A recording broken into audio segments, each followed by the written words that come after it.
జగన్మోహన్ రెడ్డి గారు చేస్తున్న దీక్షకి మరి కేంద్ర రాష్ట్ర ప్రభుత్వాలు ఏ విధమైన మరి చర్చలు కానీ మరి కేంద్ర రాష్ట్ర ప్రభుత్వాలు ఏ విధంగా కూడా జగన్మోహన్ రెడ్డి గారు ఆరోగ్యాన్ని క్షీణిస్తుంటే కనీసం దానికోసం మరి ఆయన ఆరోగ్యాన్ని కాపాడటం అదేవిధంగా ఈ రాష్ట్ర ప్రజల యొక్క ప్రత్యేక ఆంధ్ర అది ఒక నినాదంగానే ఒక హక్కు కింద మారిందనే విషయాన్ని గ్రహించిపోవడం అనేది చాలా బాధాకర విషయం.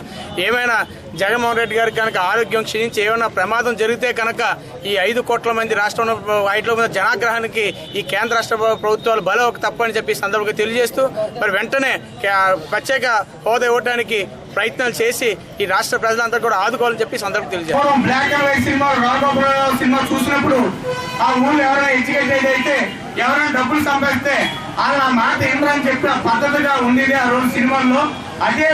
అదే వెర్షన్ తో ఈ రోజు మరి ప్రత్యేక హోదా ఇస్తే కనుక ప్రతి ఒక్కరు కూడా ఫైనాన్షియల్ గా ఆర్థికంగా డెవలప్ అవుతారు. తను చెప్పే అబద్ధం మాటలు ఇంకెప్పుడు ఎన్నో ఈ జీవితంలో ఎప్పుడూ కూడా తను ముఖ్యమంత్రి అవడని ఉద్దేశంతో ఈ రోజు ప్రత్యేక హోదా రాకూడదని చెప్పి ఆయన చేస్తున్నటువంటి పరిణామాలు కూడా మనకి అందరికీ తెలుసు. 10 సంవత్సరాల నుంచి కూడా 10 కాదు 20 కాదు 30 సంవత్సరాల నుంచి కూడా పాలకొల్లో డయేరియా వచ్చిన దాఖలు. ఈ రోజు పాలకొల్లో డయేరియా వచ్చేసిందంటే ఏ రకంగా ఈ దోమల్ని డెంగ్యూ వ్యాధుల్ని మరి ఏ రకంగా పెంచారనేది అభివృద్ధి పరిచారనేది మాత్రం ఈ రోజు మనందరికీ తెలుస్తున్న విషయం తెలియజేస్తున్నాం అందరికీ కూడా. మరి అభివృద్ధి అంటే దోమలు పెంచడం అవినీతిని పెంచడం కాదు. అభివృద్ధి అంటే నీతి నిజాయితీగా చేయాలి.